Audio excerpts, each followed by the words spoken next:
हर हर महादेव। श्री शिवाय नमस्तुभ्यम।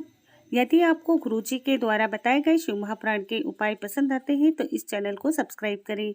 इस वीडियो में गुरुजी ने बताया है कि पूजा करते समय हमें किन बातों का ध्यान रखना है और कौन सी चीजें होना बहुत जरूरी है जिसके बिना भगवान पूजा स्वीकार नहीं करते हैं। तो आइए सुनते हैं गुरुजी के मुख से। पूजा में दो चीजों का होना बहुत जरूरी है, बहुत ध्यान देना है। एक, जब कोई भी विद्वान ब्राह्मण आपके घर में पूजन कराने आते हैं, कोई भी विद्वान ब्राह्मण जब आपके घर में पूजन करते हैं, सबसे पहले दीप प्रज्वलित करते हैं। क्या प्रज्वलित करते हैं? दीप। आप भगवान के मंदिर में जब पूजन करें, आप जब अपने घर में भगवान की जब पूजन करें तो आप स्तुति, पाठ, मंत्र, साधना, जप, अनुष्ठान सब बाद में सबसे पहले एक दीप प्रज्वलित करें। अखंड दीप लगाते हैं लोग, क्यों लगाते हैं? उसका कारण क्या है? ये अखंड दिया जब तक पूजन होती है तब तक जलता है, हम पाठ करते हैं जब तक दिया जलता है, हम अनुष्ठान करते हैं जब तक दिया जलता है। इस अखंड दिए का मतलब क्या है? इस दीप की महत्वता पद्म पुराण कहती है, महाराज उस दिए को जलाने का केवल एक कारण होता है, चाहे ब्राह्मण हो चाहे यजमान हो, दोनों के बोलने में अगर कोई त्रुटि हो गई हो, दोनों के बोलने में कुछ गलती हो गई हो, तो शंकर भगवान का अर्थात जो दीप प्रकट करा है, इसमें, इस ज्योति में, इस दीप में, इस अग्नि में वो बल होता है कि सारी त्रुटियों को समाप्त कर देता है, सारे देवताओं को एकाग्रित कर देता है। उस दीप में वो बल प्राप्त होता है, उस दीप में वो बल होता है कि सारे 33 कोटि देवता उस समय पर मात्र दीप प्रज्वलित करते से सम्मुख में आकर खड़े हो जाते। घी की बाती में लगे हुए दीपक की बात चल रही है, कैंडल की नहीं, मोमबत्ती की नहीं। दिए में घी होता है, बाती होती है, भरा हुआ, कैसा होता है? भरा हुआ होता है और उसमें गहराई होती है। जो दिया जब जलते जलते जलते जलते जलते जलते घी समाप्त हो जाता है, दिया खाली हो जाता है, लोगों को लगता है कि दीप खाली हो गया, पर अग्नि पुराण कहती है कि वो दीप खाली नहीं हुआ है। जिस देवता के नाम से तुमने दिया लगाया था, उस देवता ने तुम्हारे घी को स्वीकार करा, बाती को स्वीकार करा, और जितना बड़ा जितना घी उस दिए में डाला था, भगवान उस देवता ने उतनी ही झोली दिए के बराबर तुम्हें खुशियों से भर दी। जिस देवता का लगाया। दो चीजों में अंतर समझ लेना कि हिंदू धर्म में दिया लगाना क्यों जरूरी होता है, मोमबत्ती नहीं।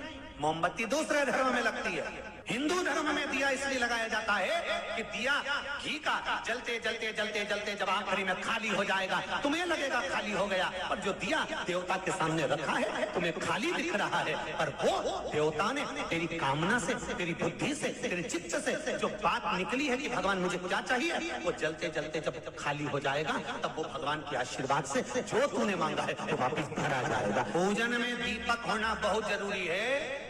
और दूसरा है, ऐसी कोई पूजन नहीं जिसमें महादेव नहीं।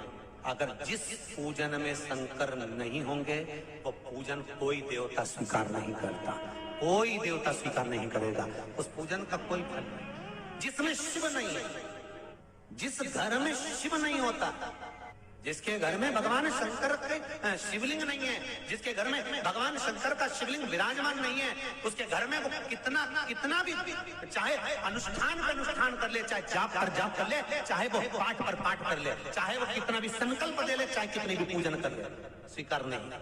राम के बिना शंकर नहीं, शंकर के बिना राम नहीं, कृष्ण के बिना शंकर नहीं और शंकर के बिना कृष्ण नहीं। इसलिए आज भी मेरे बद्रीनाथ जाओ तो बीच में केदारनाथ जी पढ़ते हैं, तिरुपति जाओ तो नीचे कपिलेश्वर महादेव पढ़ते हैं, नाथ द्वारा जाओ तो एकलिंग जी पढ़ते हैं। ऐसा कोई कृष्ण मंदिर, राम मंदिर बता दो जिस मंदिर के पास में शंकर का शिवालय नहीं है, जिस मंदिर के पास में शंकर जी नहीं हो। नाथ द्वारा में जाओगे तो शिव मिलेंगे, द्वारका जी जाओगे, द्वारका जी के दरवाजे पर प्रवेश करोगे, सबसे पहले शंकर का दर्शन होगा। ब्रह्म लोक के देवता हैं भगवान ब्रह्मा, वैकुंठ लोक के देवता हैं भगवान विष्णु, और मृत्यु लोक का अगर कोई देव है तो वो कौन है? मृत्यु लोक का देवता है भगवान शंकर। एक देव महादेव, मृत्यु लोक का देव वैकुंठ के देव हैं भगवान नारायण ब्रह्मलोक के देवता हैं, ब्रह्मा इंद्रलोक में इंद्र जी विराजमान हैं, सारे देवता अपनी अपनी जगह पर विराजमान हैं, पर मृत्यु लोक का अगर कोई देव है तो वो महादेव है। पर आज के जमाने में लोगों ने थोड़ा सा महादेव को कोई कोई कह देता है शंकर जी की मूर्ति घर में मत रखो, कोई के शंकर जी को ऐसा मत करो, कोई के शंकर जी को ऐसे मत पूछो, कोई के शंकर जी को ऐसे मत भजो। अरे शिव महापुराण कह रही है मृत्यु लोक का अगर कोई देव है तो वो शंकर है। आज दुनिया के लोग भले राम को भजे, कृष्ण को भजे, भवानी को भजे, मर्जी पड़े उस देवता को भजो, मना नहीं होता है। बहुओं की आदत होती है सास को कम प्रणाम करती है, पड़ोसन को ज्यादा करती है। बहू कितनी भी अच्छी लेकर आना, सबसे ज्यादा अगर मान करेगी तो वो चाची सास का, बुआ सास का, काकी सास का, पड़ोसन का, पड़ोस में रहने वालों का ज्यादा आदत करेगी। और घर में सास भले बैठी है, बेचारी बैठी रहे, अचार भी पूछेगी तो 5 वाली से, कपड़े का पूछेगी 5 वाली से, कुछ भी पूछेगी बाजू वाली से। और घर में सास बैठी, सास इतनी विद्वान इतनी चतुर, पर उससे उसकी बने नहीं, उसको पूछे नहीं।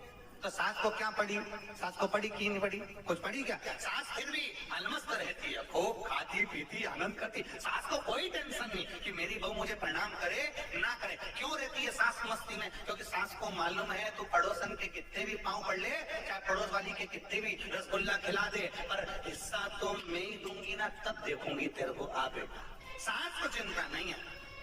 उसी तरह लोग कहें हम राम जी को भजते हैं, हम शंकर जी का प्रसाद नहीं लेते। कई कई जगह पर हम कथा करने जाते थे, हम शंकर जी की कथा में नहीं जाते साहब, ऐसा बोल देते हम शंकर जी का प्रसाद नहीं लेते। क्यों? हमने पूछा क्यों? तो कि हम उस पंथ से जुड़े हुए हैं। कोई कहता है हम उस पंथ से जुड़े हुए हैं, हम उस संप्रदाय से जुड़े हुए हैं, हम उस संप्रदाय से जुड़े हुए हैं, इसलिए हम शिव का प्रसाद नहीं लेते, हम शंकर को नहीं मानते।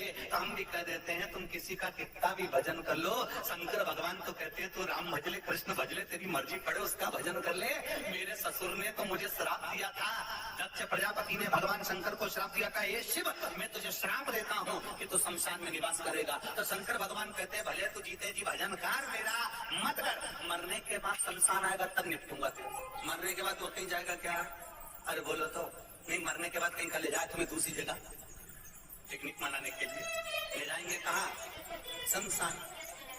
और भगवान शंकर वहीं रहते हैं, इसीलिए तो उसका नाम शमशान है। शमशान का मतलब आप जानते हो, जहाँ सबकी शान सम है उसी का नाम शमशान है। अमीर भी जाए तो बांस पर, गरीब भी जाए तो बांस पर, अमीर भी जाए तो सफेद कपड़े में और गरीब भी जाए तो सफेद कपड़े में, अच्छे से अच्छा पैसे वाला भी सफेद कपड़े में जाता है, अच्छे से अच्छा डल्लप पे सोने वाला भी बांस पर जाता है। जहाँ सबकी शान सम होती है उसी का नाम शमशान।